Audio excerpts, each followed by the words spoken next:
முதல்ல கம்யூனிஸ்ட்காரங்க அடிப்பான், முதல்ல திமுக காரங்க அடிப்பாங்க. ஏன்னா அண்ணாவுக்கு எங்க பார்த்தாலும் செலவு வச்சிருக்கான். கருணாநிதி நேற்று கூட செலவு திறந்து வச்சிருக்கான்.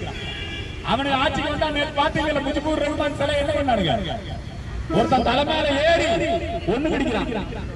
ஒருத்தன் அந்த அம்மாவோட ஜாக்கெட்டு பிராவெல்லாம் தூக்கிட்டு வெளியே ஓடி. நம்ம ஊர்ல புதுசா போடாதன்னா எவ்வளவு பிரச்சனை பண்றானுங்க. அங்க பிராவெல்லாம் தூக்கிட்டு ரோட்ல ஊர்வலமா போறான், போய் கொள்ளை அடிக்கிறான், சேரு டேபிள் எல்லாம் திருடிட்டு போறான். இது பேர் புரட்சிங்க. பகவத்கீதையை கொடுக்கிறான். மிகப்பெரிய ஸ்டார் ஹோட்டல். சாதாரண கோயில் நினைக்காதீங்க. இஸ்கான் கோயில் டெய்லியும் 10,000 பேருக்கு அன்னதானம். அதிகமா சாப்பிட்ட முஸ்லீம் தான் அன்னதானத்துல. அவன் அன்னதானம் சாப்பிட்ட கோயிலுக்கு தீ வச்சான். அவன் எந்த கோயில சாப்பிட்டானோ அந்த கோயிலுக்கு தீ வச்சான். யாருக்கு பழகினானோ அவங்களே கற்பழிச்சான். இதுதான் இன்னைக்கு வங்கதேசத்துல நடந்துட்டு இருக்கு. முட்டாள் இந்துக்கள், அறிவுகட்ட இந்துக்கள், உணர்வற்ற இந்துக்கள் எல்லாம் திமுக வாழ்கிட்டு இருக்கிறான். உங்களுக்கு தெரியும், நம்ம ஊர் மந்திரி, முன்னாள் மந்திரி எஸ்பி வேலுமணி எவ்வளவு சப்போர்ட் பண்ணாரு. எப்படியாவது பாய் ஓட்டு போட்டுருவாங்க. ஓட்டு போட்டானா கமலஹாசன் அங்கிருந்து இங்க வந்து செருப்படையில் உட்கார்ந்து போராட்டம் பண்ணாரு. கமலஹாசன் முஸ்லீம் ஓட்டு போட்டானா? அவன் யாருக்கு ஓட்டு போடணும்னு தெளிவா இருக்கான். அவன் யாருக்கு ஓட்டு போடணும்னு தெளிவா இருக்கான். ஆனா நம்ம ஆளு அப்படி இல்லை. எனவே இந்த நிலைமை இந்தியாவில் வரக்கூடாது. ஏதோ நரேந்திர மோடி பிரதமரா இருக்கிறாரு, இந்த நாட்டுக்கு பாதுகாப்பு. நரேந்திர மோடியே பிரதமரா இருந்தாலும் இந்துக்கள் எண்ணிக்கை குறைஞ்சு போச்சுன்னா நரேந்திர மோடி என்ன பண்ண முடியும்? இந்துக்கள் எண்ணிக்கை குறைஞ்சதுன்னா நரேந்திர மோடி என்ன பண்ண முடியும்? இன்னைக்கு நம்ம நாட்டுல ஒரு சட்டம் கொண்டு வர்றோம், வக்ஃபு சொத்து. பாகிஸ்தானோட ஒட்டுமொத்த பரப்பளவு 8,08.5 லட்சம் சதுர கிலோமீட்டர். ஆனா இந்தியாவில் வக்ஃபோட சொத்து 9.4 லட்சம் சதுர கிலோமீட்டர். பாகிஸ்தானை விட பெரிய சொத்து எங்க இருக்குது?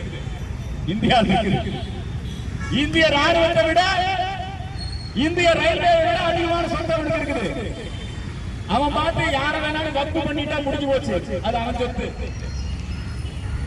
நீதிமன்றத்தினுடைய அதிகாரம் செல்லாது. காங்கிரஸ்கார அப்படி போட்டு கொடுத்துருக்கான் சட்டம். திமுக கார அப்படி சட்டம் போட்டு கொடுத்துருக்கான். திருச்சியில செந்துறைங்கிற ஒரு கிராமமே அமர்ந்துக்கிறான். பழனியில பாலசமுத்திரங்கிற கிராமமே அமர்ந்துக்கிறான்.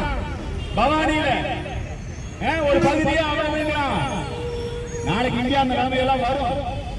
அதுதான் நம்ம கனிமொழி, இங்க இருக்கிற எல்லா கட்சிக்காரனும் மைனாரிட்டி, சிறுபான்மை அப்படின்னு சொல்லி இன்னைக்கு காலப்போக்கில நாம சிறுபான்மை ஆயிடுவோம்.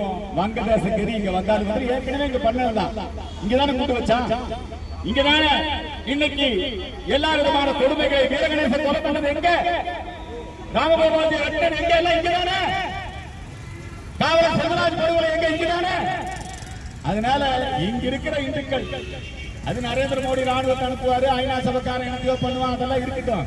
முதல்ல இங்க நம்ம ஊரை பாதுகாக்கணும்.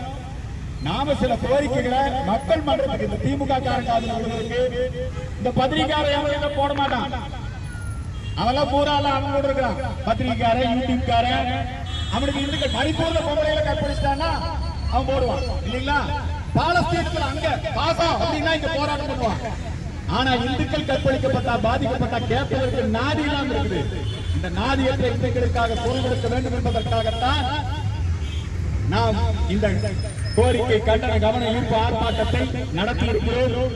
நீங்க உண்மையிலே நான் வந்து இங்க வந்திருக்கிற தாய்மார்களுக்கெல்லாம் நன்றி தெரிவிச்சுக்கிறேன். நீங்க எல்லாம் வந்து ஒரு நல்ல காரியத்துக்காக வந்திருக்கீங்க. ஒரு உணர்வுள்ள இந்துக்களாக வந்து கலந்துருக்கீங்க. குழந்தைகளோட வந்திருக்கீங்க. உங்களுக்கெல்லாம் என்னுடைய மனமார்ந்த நன்றி. அதே மாதிரி இளைஞர்களாக வந்திருக்கீங்க. உங்களுக்கு என்னுடைய மனமார்ந்த நன்றி. இதே தேசபக்தி, தெய்வபக்தியோட நாம தொடர்ந்து இந்து சமுதாய பணியை செய்வோம். வெற்றி தோல்வி என்னவோ இருக்கட்டும், ஆனா வாழும் போது என் கண் முன்னால் என்னுடைய இனத்துக்கு, என்னுடைய மக்களுக்கு நடக்கக்கூடிய கொடுமைகளை நான் தட்டி கேட்டேன் என்பதற்காகத்தான் நீங்கள் இங்க கூறியிருக்கிறீங்க. உங்கள் அனைவருக்கும் என்னுடைய மனமார்ந்த வாழ்த்துக்களை, நன்றிகளை தெரிவித்து இந்த போராட்டம் தொடரும் என்று சொல்லி, வந்தே மாதரம் வங்காளத்தில் இருந்து கிடைத்த கோஷம். வந்தே மாதரம் எங்கிருந்து கிடைத்த கோஷம்? வங்காளத்தில் கிடைத்த. அந்த வந்தே மாதரம் பிறந்த பூமியிலே இன்னைக்கு தாய்மார்கள் கற்பழிக்கப்படுகிறார்கள். வந்தே மாதரம் என்றால் தாயை வழங்குவோம் என்ற அர்த்தம். ஜெய்ஹிந்த் என்று முழங்கினார் நேதாஜி சுபாஷ் சந்திர போஸ்.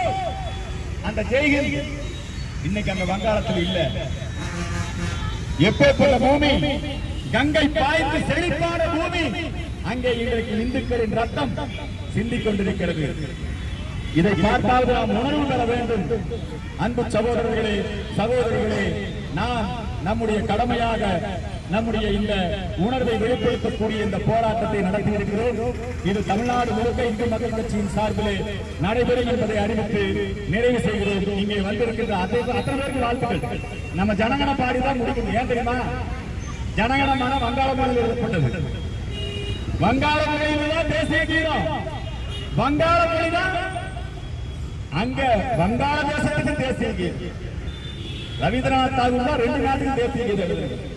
எல்லாம் ஏமாளிகள். ரவீந்திரநாத் தாகூர், இந்த நேதாஜி சுபாஷ் சந்திர போஸ், இந்த விஜயகாந்த் எல்லாம் அப்பவே இந்தியா ஒண்ணு கூட்டி கொடுக்கல.